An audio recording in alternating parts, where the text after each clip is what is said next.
심판 메시지의 마지막 나라 두로와 시돈입니다. 바벨론, 동쪽 끝에 있는 바벨론에서부터 시작해서 서쪽 끝에 있는 이 두로, 페니키아 지역이죠. 두로의 이제 심판에 도달하게 되었습니다. 하나님께서 열방의 주권자이시며 심판자이심을 볼 수가 있습니다. 이 두로는 해상 왕국이라 불리웠던 나라입니다. 항구들을 중심으로 한 상업 도시가 해상 무역이 굉장히 발달한 그 해상 무역의 중심지였던 도시가 이제 두로입니다. 애국과의 무역을 통해서 급성장했다고 그래요. 경제적으로 이제 부유해 주니까 축적된 부를 통해서 식민지를 개척했다고 그럽니다. 할 수만 있으면 도달한 곳마다 이제 식민지를 만든 거예요. 그렇게 해서 이제 이 지중해 해상권을 장악하게 되고 그 식민지를 통해서 다시 부를 축적하지 않겠습니까? 그럼 그 축적된 부를 통해서 또 식민지를 개척하고 하는 그런 나라가 이제 두로였습니다. 이스라엘과의 관계는 한때는 이제 좋은 관계 속에 있었습니다. 대표적으로 다윗 왕과 두로 왕 히람은 굉장히 사이가 좋았습니다. 두로 왕 히람이 다윗이 궁전을 건축할 때에 백향목과 목수와 석수를 보내서 협력했던 기록들이 남아 있고요. 솔로몬 때도 사이가 어느 정도는 좋았거든요. 솔로몬이 성전을 건축할 때도 거기에 필요한 자재들을 보내주기도 했습니다. 딱 거기까지입니다. 문제는 그 다음이죠. 솔로몬이 이 두로와 시돈 지역, 페니키아 지역이죠. 페니키아 지역의 여인들을 아내로 맞이하기 시작했습니다. 그러면서 우상이 같이 이제 수입된 거죠.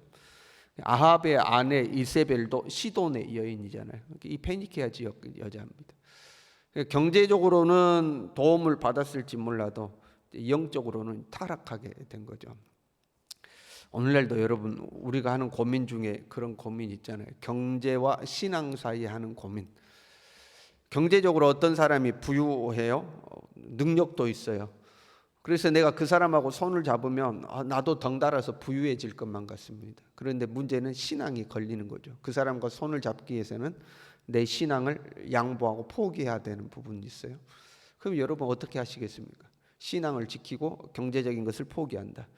경제적인 유익을 얻기 위해서 신앙적인 것을 포기한다. 여러분 어떻게 하겠습니까?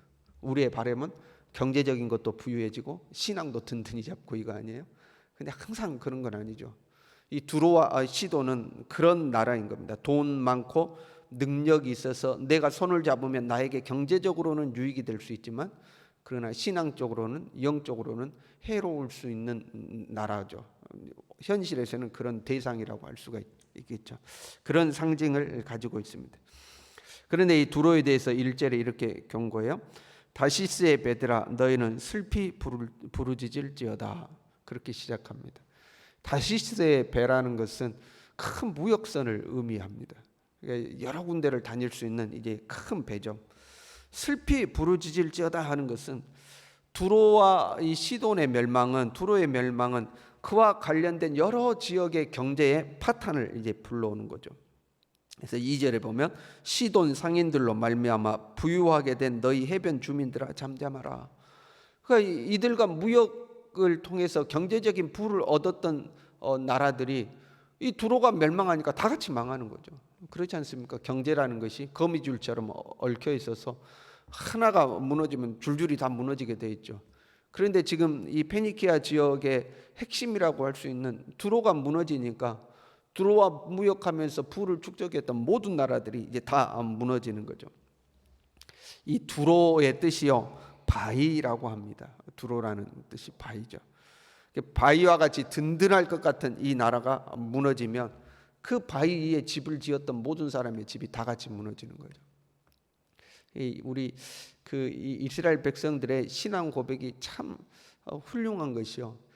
그렇게 고백하잖아요. 여호와는 나의 산성이시오, 여호와는 나의 방패시오 이런 고백들이 있잖아요. 그런데 그 중에도 뭐도 있어요. 여호와는 나의 반석이시라 이렇게 고백을 하죠. 두로와 같은 바위 위에다 집을 짓는 것이 아니요. 그 바위에 집을 지으면 잘한 거잖아요. 튼튼하게 집을 짓는 거잖아요. 기초가 튼튼하다고 생각하는 거잖아요. 그런데 그 튼튼해 보이는 바위도 결국에는 무너지더라 하는 거죠. 그래서 우리는 오직 여호와로만 나의 반석을 삼겠다 하는 고백이죠. 오직 하나님으로만 영원히 무너지지 않는 하나님 위에만 나의 집을 짓겠다 하는 이제 고백인 거죠. 이 두로는 군사력이 이 경제력에 비해서 군사력이 그렇게 강하지는 않았다고 그럽니다. 돈 벌어가지고 이제 막 군사력을 키운 건 아닌 거예요. 부강하고 누리고만 산 거죠. 그래서 끊임없이 열국으로부터 아수르가 힘이 있으면 아수르로부터 공격당하고 바벨론이 힘이 있으면 바벨론으로 공격당하며 끊임없이 이제 괴롭힘을 당한 거예요. 그리고 마지막에는 그리스의 알렉산더 대왕에 의해서 함락되었다고 그럽니다. 그런데 이 두로가 이 육지 지역이 있는가 하면 이제 섬 지역도 있는 거거든요. 근데 육지 지역이 공격을 당하면 배 타고 섬으로 도망가 버리는. 그러면 이 배가 없으면 그 왕가를 멸망을 시키지를 못하는 거예요. 핵심 인물들은 다 배 타고 섬으로 가버리니까요. 그러니까 이 알렉산더가 두로의 육지 지역의 반을 정복해 가는 동안 이 두로 사람들은 배 타고 아프리카까지 막 갔다 오고 그랬대요. 그러니까 나라가 막 다 망해가는데도 여유 있게 배 타고 다니는 거죠. 거기에 이제 알렉산더가 완전히 이 열을 받고 자존심이 상했대요. 그래가지고 육지 지역을 육지의 도시를 완전히 파괴한 다음에 거기에서 나오는 흙과 돌과 건축 폐기물들로 섬까지 갈 수 있는 뚝기를 만들었대요. 그래가지고 이 두로를 정복한 겁니다. 그리고 그 두로를 정복하고 나서 2,000명을 십자가에 죽이고 3만 명을 노예로 팔았다고 그럽니다. 알렉산더가 완전히 이제 자존심 상한 거죠. 그래서 완전히 이제 쑥대밭을 만들어 버렸습니다. 왜 이 두로가 멸망하게 되었는가? 9절에 이렇게 기록되어 있습니다.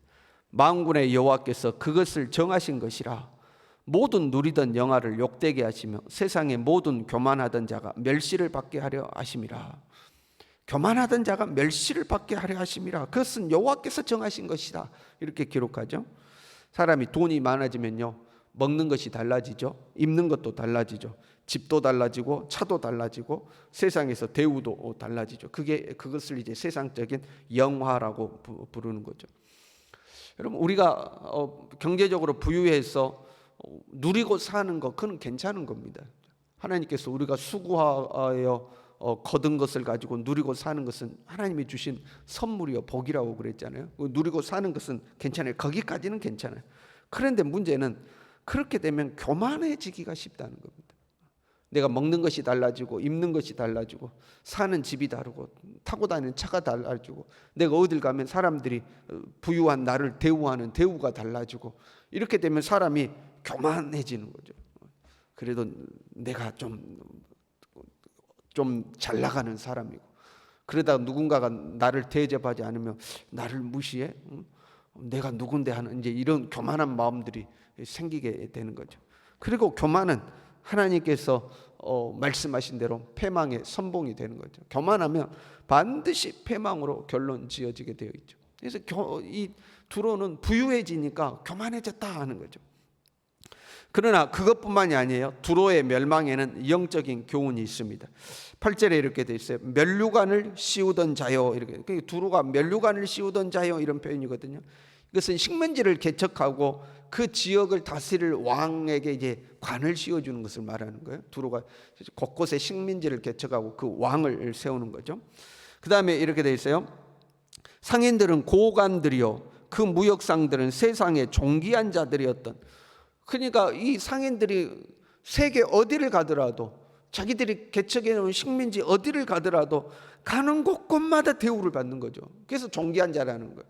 두로에서 사람이 왔다 그러면 그냥 고관 대접을 받는 거예요. 두로에서 왔다 그러면 막 존귀한 자로 대접을 받는 거예요. 자기들이 면류관을 씌우는 자요 아주 고관 대작이 되어서 존귀한 자로 대접받았다 이제 그런 의미죠. 그러나 이 표현에는 영적인 의미를 지니고 있습니다. 이 두로의 멸망에 대해서 에스겔 28장 12절부터 기록되어 있는데요. 좀 구절이 길지만 제가 쭉 읽어드릴 테니까 무엇이 떠오르는가 한번 들어보세요. 인자야 두로 왕을 위하여 슬픈 노래를 지어 그에게 이르기를 주 여호와의 말씀에 너는 완전한 도장이었고 지혜가 충족하며 온전히 아름다웠도다. 내가 옛적에 하나님의 동산 에덴에 있어서 각종 보석 곧 홍보석과 항보석과 금강석과 항옥과 홍마노와 창옥과 청보석과 남보석과 홍옥과 황금으로 단장하였으며 내가 지음을 받던 날에 너를 위하여 소고와 비파가 준비되었도다. 너는 기름 부음을 받고 지키는 그룹임이여 내가 너를 세우매 네가 하나님의 성산에 있어서 불타는 돌들 사이에 왕래하였도다. 내가 지음을 받던 날로부터 내 모든 길에 완전하더니 마침내 내게서 불의가 드러났도다. 내 무역이 많음으로 내 가운데에 강포가 가득하여 내가 범죄하였도다. 너 지키는 그룹아, 그러므로 내가 너를 더럽게 여겨 하나님의 산에서 쫓아냈고 불타는 돌들 사이에서 멸하였도다. 내가 아름다움으로 마음이 교만하였으며 내가 영화로움으로 내 지혜를 더럽혔으며 내가 너를 땅에 던져 왕들 앞에 두어 그들의 구경거리가 되게 하였도다. 무엇이 생각나요? 여러분 뭐가 떠오릅니까? 이 단순히 두로라는 나라가 이 세상 나라가 아니고 영적인 존재임을 기록하고 있죠. 너 그룹이며 하잖아요. 그룹은 천사들을 말하는 거죠. 내가 너를 세웠고 네가 그렇게 아름다웠는데 네가 교만해서 내가 너를 쫓아냈다, 땅으로 던져버렸다 기록하고 있습니다. 그 사탄을 상징하고 있는 말씀들이죠. 사탄을, 이 두로는 단순히 한 나라가 아니라 사탄을 상징하고 있는 것을 알 수가 있습니다. 이스라엘과 연계된 대표적인 나라 세 개를 꼽으라고 그러면 첫 번째는 애굽이죠. 애굽은 이스라엘이 하나님의 백성들이 종노릇했던 나라가 이제 애굽입니다. 두 번째 나라는 바벨론이죠. 바벨론은 하나님의 백성을 대적하고 멸망시킨 곳이 이제 바벨론입니다. 세 번째 나라를 뽑으라면 이 두로를 꼽을 수가 있습니다. 두로는 부유함으로 쾌락과 향락의 삶으로 인도하는 나라가 이 두로입니다. 그러니까 쾌락을 사랑하기를 하나님 사랑하기보다 더하게 만드는 나라, 그 나라가 이제 두로인 거죠. 부유함으로 하나님의 백성들을 유혹하는 나라죠. 사탄은 경제적인 부유함, 거기에서 기인한 화려한 삶, 영화로운 삶, 높임받고 대접받는 삶, 이 세상에서 영광을 누리는 삶으로 우리를 유혹하는 거죠.